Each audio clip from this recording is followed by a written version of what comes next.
So let's talk about the Big Val. This is one of my very first big axe designs, and it's very popular because of the flat blade and the fact that it is designed to be a match set with the regular Valkyrie.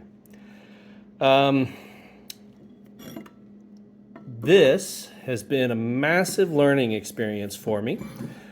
The design originally, I had to add these little legs here to give me enough weight to meet that 2.25 minimum head weight that I was going for.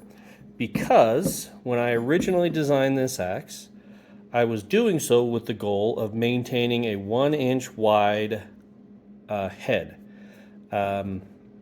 And the intent with that was just purely inertia. All the rest of my axes have 1-inch head or 1-inch wide heads, and I just kept going with it for the sake of consistency.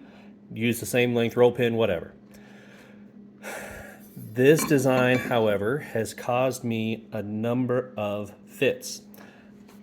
Specifically, the head weights. About 1 in every 3 of these heads cast comes back at about 1/4 pound light. And in troubleshooting it with the foundry, what I've discovered, or what I've been told, is that this thin wall, because it's so long, as the steel cools in the mold, it captures micro air bubbles inside this area of the head, and those voids are causing me to lose density and therefore mass. It is not avoidable, or it's unavoidable, as long as I have such thin walls. My mold for this axe finally started to give up, and I decided it was time to redesign the Big Val head and move away from the problems that I'm having. So I introduce to you the bigger Val. Couple of modifications I made to this design. Number one, the blade length, instead of going for 4.5 inches, is going to be 4 5/8 inch. You can see I've got a little bit extra material down here, even beyond the 4.5, so that as I grind it and do the finish work on it, I can grind it down to 4 5/8 inch on the nose. Also, by getting rid of these legs and making the walls thicker, I have made a more consistent casting.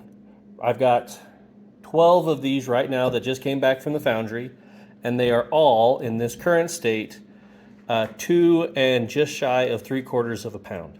By the time I do all of the final finish work, the sharpening, getting rid of the gates, doing all of the final cleanup and whatnot, they will be about 2.5 pounds total weight.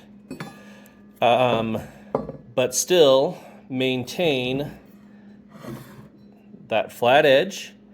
And honestly, the new design has a lot more in common visually with the, sorry, let me figure out a way to display this without knocking over my camera here. It has a lot more in common with the original design by virtue of having similar arcs, similar radiuses, and all of the weight has been moved up behind the top 2.5 inches of the edge. So those that like to toe it in, this will have a lot more penetrating power than the original Big Val design. So, I'm going to be changing the website to utilize this model from here on out. It is heavier, but the larger mass means that you can, if you want to go down to that very minimal weight, it can be ground off and you can get down to a 2.25 pound head as opposed to the 2.5 that it will be delivered in. And again, the full blade width will be 4 5/8 instead of 4 1/2. And in general, it should be a much more consistent casting for me, which obviously makes my life easier when I'm filling orders. So now we have the Big Val 2.0 or the bigger Val, whatever you want to call it. It matches more closely the original Valkyrie design, and anybody that currently has a Big Val on order, I will be reaching out to you to ask whether or not you want the original style or the new style, and we'll adjust accordingly.